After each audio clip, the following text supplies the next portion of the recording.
My name is Michael. The golden egg, fluoride, j'accuse. The American Dental Association, a trade association, in alliance with the aluminum and fertilizer manufacturers, has colluded in a nefarious manner. They have created an edifice of right, in which their very deepest and explicit and widely recognized policies are a product of a whole series of betrayals, abuses, injustices, and dispossessions.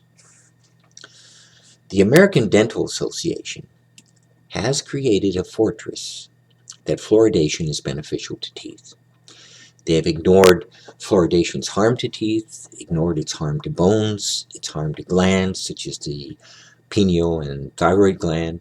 They have ignored that it is an enzyme disruptor killing biological activity, that it is a class 5 poison, especially fluorosilicic acid, that it reduces and impairs intellectual development. They ignore its harm to the environment and to other mammals, that it is even a pharmaceutical. Pharma in Greek means poison, and they ignore all this and much more. Obviously, there is collusion present when such scientific matters are ignored, indicating that the American Dental Association and the chemical manufacturers must profit greatly to ignore such overwhelming state of harm and expense to society from fluoride. Policymakers and administrators are only looking at today's present policy, which is, of course, their duty to uphold. They act unaware of the past inequities and harm and must be educated to see those and to counter the knowledge regarding fluoride, to correct it. Since 1974, when the public outcry against water fluoridation emerged, the governments still have not ended its use, though science illustrates its harm to society. In 1974, we still added lead to gasoline, and advocates said it was safe for children. Science has changed those views, and yet fluoride, especially fluorosilicic acid, a class 5 poison on par with lead, remains the elusive goose that lays the golden egg and is placed in our drinking water. Society must be defended. We must know why and how the American Dental Association and chemical manufacturers are profiting while causing great harm and expense. We must know why they are building this edifice of irresponsible, harmful, and inaccurate knowledge. Obviously, fluoride, an acknowledged poison and toxic waste, becomes a product of value throughout the country when used to fight dental caries. As a product, fluoride, as fluorosilicic acid, creates profits for the manufacturers who otherwise are required by law to treat fluoride as a hazardous waste, incurring a great expense for proper disposal. So this in part explains the industrial benefits of monetary profits to promote its use. How this is connected to the American Dental Association remains to be answered and uncovered. Meanwhile, the American Dental Association claims fluoride stops cavities and focuses on this one constant in all their arguments for dental health. Science proves fluoride is an enzyme disruptor. It stops biological action and cellular growth and exchange. We're talking about enamel, which is a live thing and does actually get replaced every 2 years. Topical fluoride provides a minimum of protection, with recent modern technological research demonstrating effects on enamel measured in nanometers rather than millimeters as claimed by earlier studies.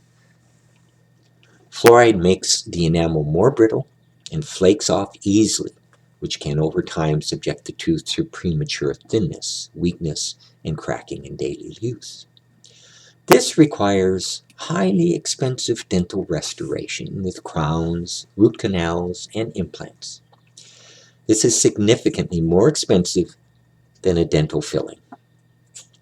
Fluoride creates fluorosis, a harmful condition at varying levels that requires expensive dental work. The American Dental Association responds by saying it doesn't matter because it reduces cavities. And science says, and I quote, excessive oral ingestion of fluoride may damage the enamel-forming cells, called amealoblasts, of the teeth, leading to increased porosity of the enamel and reduced mineral content of the teeth.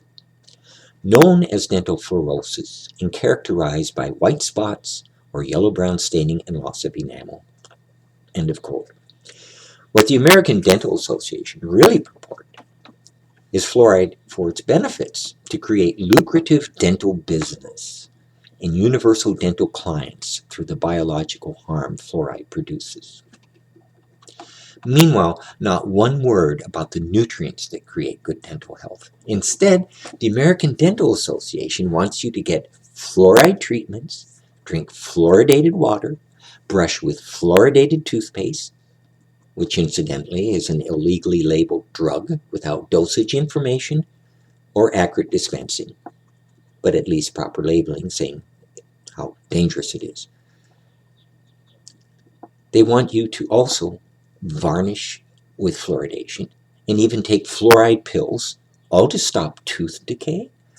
More realistically, to create dental emergencies, crowns, root canals, implants, bridges, fluorosis, and with shameless and reckless regard for all the harm it is doing to the rest of the body as well as the teeth and the environment.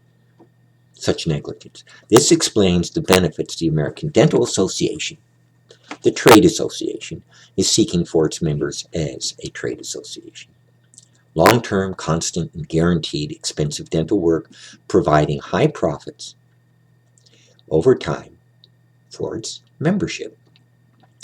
It is easy to see that the information presented to dentists in their education regarding the benefits of fluoride is based on institutionalized, delusional, inadequate language that pays no attention to the relational aspects of the human body and the world at large. Preventing cavities becomes an emotional holy war where dentists appear to learn things as absolute truths that do not reside in the real world of context and relationship. Some dentists actually think that cavities are a result of fluoride deficiency, whereas science states firmly fluoride has no nutritional benefits and can cause chronic and acute harm. Cavities have always been linked to dietary habits and especially due to the high increase of sugar consumption and lack of dental cleaning. Rotting teeth did not become a social goal in England except for the great love for sugar, used on everything and so highly consumed that the wealthy had blackened teeth, and if not, they blackened them artificially to show how wealthy they were.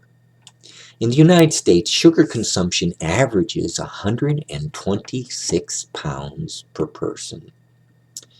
Further, with the overconsumption of soft drinks high in phosphoric acid, you have the further reduction of healthy calcium levels. For proper evaluation of fluoride, dentists must go beyond their simple, overly expanded benefit definition of fluoride to the inadequate under-definition of the harm of fluoride. In other words, dentists must be open to look at the complex, dynamic, and multiple characteristics of fluoride use. Dentists must eliminate their self-deception of the benefits of fluoride. They must also include the full effects of fluoride on the organism as a whole and fluoride's use in oral health within the body and the environment. Through the ADA's powerful means, fluoride has become a truly overwhelming factor in poisoning the environment and causing severe health problems for many people. This is an unpardonable act that will weigh heavily on that profession for many years to come. This dispossesses society of its wealth and of its health. This is a betrayal to society, where deceit hides the truth and covers it with lies, misdirection, and a degree of insanity. Correct knowledge must come forward to change the knowledge of the present, to change the views held by dentists, the views held by administrators, the views held by policymakers. The history of all the inequities, harm, and suffering caused by fluoride must be remembered and revealed. We must demand the end to advocating fluoride by the American Dental Association in the public water system, and by health departments, and by water boards who defend their position. Contact them, all of them. In-depth knowledge on this issue is available for them to look at, to read, to understand at fluoridealert.org. fluoridealert.org. I have a small postscript here, and that is, there are many dentists who practice very ethical dentistry, and there are many dentists who oppose public water fluoridation. There are dentists who advocate specialized use of fluoride for extraordinary purposes for an individual patient. This does not change the scientific reality of fluoride as a poison and enzyme disruptor. However, as in chemotherapy, the drug may be toxic and still ultimately beneficial in very special situations under highly controlled professional supervision. Dentists should gather together to stop public water fluoridation as their professional duty, as scientists, as humanitarians. Thank you.